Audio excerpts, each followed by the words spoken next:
Thank you, Dr. Dodge. Good evening, everyone. It's actually nice to see that this is a packed house. I changed my speech in the past 5 minutes after Sophia went. And I really mean that in a good way, or at least I hope it's a good way. But let me start by saying I'm here as a parent first. And I'll get into that in a second. I have 4 kids, soon to have 5, which is a lot of kids. For those of you who have heard me speak before, you know, my kids are, like all of our kids, they're all different, and we celebrate that diversity. So with the 5th on the way, half the reason why I'm here is because I don't want to have to put them to bed tonight. It's really, really difficult. By the way, raise your hand if you're a parent, so I can get a, okay, very good. Raise your hand if you are a student. Okay. Raise your hand if you went to school K through 12. That's everybody. This is the one shared common experience that we all have or had, which is very interesting. And some of our experiences were great as we went through school, and some of them were not so good. I can tell you when I went to school, I enjoyed some of it, and I didn't enjoy, I want to say, certainly middle school and high school. My biggest concern as we move forward with what's transpiring right now is that we're going to have a lot of kids not enjoy school anymore. And part of the process, or part of the reason why I'm most concerned, teachers raise your hand, is because you feel devalued at this moment. I don't know about you, but when decision making is stripped from me, my Irish gets up, and that's not good sometimes, right? You know, for those of you who may be Irish, or Italian, or whatever. When you feel like you have no control over something, it makes us feel very angry. It makes us feel vulnerable in some ways. And at some point, you say to yourself, what can you do about it? And I think many of us who are here tonight, we're thinking, what can we do? For some of the parents, or many of the parents who are here tonight, you may be considering, or you may consider opting your child out.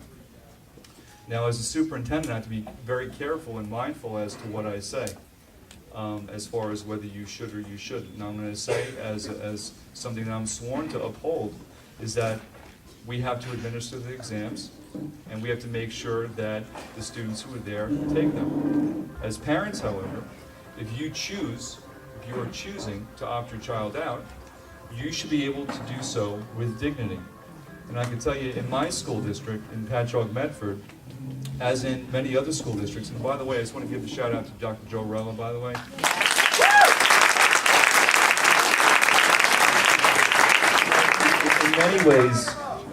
In many ways, you can't, actually you're probably better off because you couldn't hear me. Okay, hold on, can you hear me now? Is that better? Okay. So let me start again. A shout out to Dr. Joe Rella. In many ways, he enabled me to have a platform to say certain things that I'm thinking about schools. And right now, we are at a tipping point in public education. For those of you who are in the know as far as what's happening right now, as far as decision making, for teacher evaluations, for the over-testing of our students, you know, a decision will be made, can be in the next few minutes, can be in the next few hours, that will really change possibly the landscape of public education as we know it. And I'm going to tell you right now, in my humble opinion, as an educator, regardless of whatever my position is, if I'm thinking about what's best for kids, because that usually drives, or it should drive most of our decision making, what's best for kids, I am praying that whatever comes from whatever that decision is truly best for kids. I think many of us, though, are concerned that it's not. So here's, you know, as Dr. Phil would say, here's the bottom line, where you need to look in the mirror. So here's what I'm thinking. They haven't heard what educators are saying. They haven't heard what legislators are talking about. I can tell you what they will hear, and as parents, for those of you who raised your hand, which it seemed like most of you did, that is where the power is. The power comes from you as a parent at this point to really have your voices heard. And if you walk away with anything tonight, at least as far as what I'm saying, you need to understand that maybe as an individual, you don't think you have much say, but as a collective group, as parents, you have a significant voice. And when I think about what I want to do in my great school district in Patchogue, Medford, which is an extremely diverse school district, which is really a microcosm of not only Long Island, but certainly, I want to say, the United States, it handcuffs me, again, in my professional opinion, with all the things that I want to do, because I'm so focused on what's happening outside of my school district, it doesn't enable me to focus on what I need to do structurally and all the other things to focus on what's best for kids, to allow teachers, for those of you who are here, to collaborate with one another, to really make those informed professional decisions. All of that is being stripped away. Again, this is my opinion, which I think is actually leading to fact, that local control as we know it will be gone at some point. And unless we do something collectively, whether it's Joe Rella or other superintendents, other boards of education, certain teachers who are talking often, Dr. Dodge, it will stay the same or get worse. Because I think about 3 to 5 years from now, because this is the second quarter in a 4-quarter game.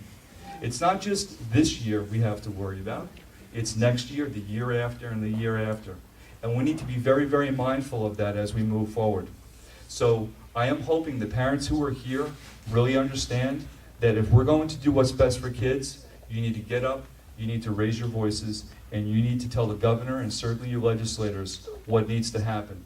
Because I can't even think about what's going to happen with my 4 or 5 kids, I should say, in the very near future. And I want to thank you for coming tonight, because believe it or not, I'm hoping that you are informed. I thought that was the governor, sorry. I am hoping that you are a little more informed when you leave here. And I'm going to tell you right now, I know there are champions up here who are advocating. The teachers who are here right now, I want to thank you in advance for all the hard work that you're doing. What you do in the classroom does make a difference.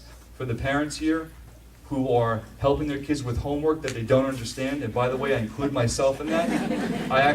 I question myself when I'm doing 4th grade math, which I probably shouldn't say because I'm on camera right now, but it makes you wonder, is this what's best for kids? And I'm going to tell you right now, it's not, and you will make a difference. Thank you very much.